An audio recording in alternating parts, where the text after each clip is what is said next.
L'Élysée a annoncé jeudi avoir choisi l'ancien patron de la filiale française de l'assureur Generali pour diriger la CDC. Après plusieurs mois d'incertitude, la Caisse des dépôts CDC sait enfin qui présidera à sa destinée pour les 5 prochaines années. L'Élysée a proposé, jeudi 16 novembre, l'ancien patron de Generali France, Éric Lombard, au poste de directeur général de l'institution financière publique. Ce processus de nomination a pris l'allure d'un feuilleton qui, depuis le début de l'été, a tenu en haleine le monde de la finance et de la haute fonction publique. L'établissement n'avait en effet plus de maître à bord depuis le 23 août.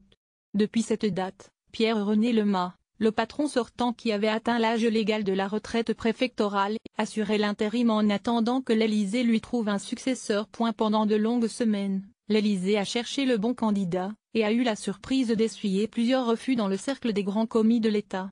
Puis, lorsque le choix Emmanuel Macron s'est finalement porté sur Éric Lombard, un obstacle a surgi de manière inattendue. Le député LRM Gilles Legendre, élu au cours de l'été dernier président de la commission de surveillance de la Caisse des dépôts, a signalé qu'il avait, dans ses précédentes fonctions, conseillé Generali France alors qu'Éric Lombard dirigeait cette maison.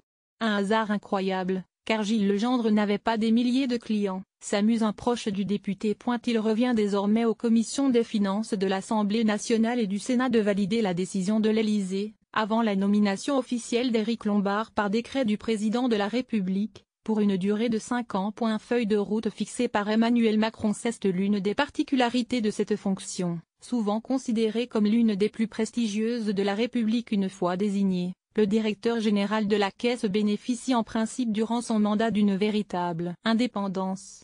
À sa prise de fonction, il doit d'ailleurs prêter serment devant la commission de surveillance de l'institution en jurant, notamment, de défendre l'autonomie de l'établissement. D'où le soin mis par l'exécutif à choisir un candidat à la fois loyal et en accord sur le projet de réforme que devra conduire la Caisse. Selon des sources concordantes, cette feuille de route fera de la lutte contre la fracture territoriale une priorité de la CDC, dans la continuité du travail engagé par Pierre-René Lemas, le patron sortant, déjà résolument tourné vers les élus locaux et les territoires. L'institution financière publique devrait mettre l'accent sur la rénovation urbaine des villes en difficulté, en concentrant des financements plus conséquents sur ces zones prioritaires, afin notamment de participer à la revitalisation des centres-villes.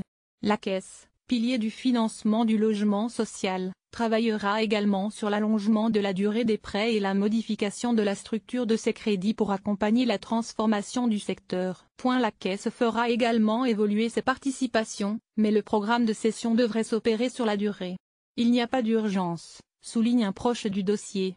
Un dossier brûlant, en revanche, mobilisera rapidement l'attention du nouveau directeur général de la CDC, le projet d'une prise de contrôle de CNP Assurance par le groupe La Poste. De longue date, l'opérateur postal souhaite devenir un grand bancassureur, à l'image du Crédit Agricole ou du Crédit Mutuel. L'objectif ? Diversifier ses activités et ses revenus alors que son métier historique, le courrier, ne cesse de décliner. La Caisse, actionnaire de la Poste 26% et de la CNP 41%, s'était ces dernières années érigé contre ce rapprochement. Il en va désormais autrement et il reviendra au patron de l'institution d'étudier les différentes options sur la table. Patron étiqueté à gauche ?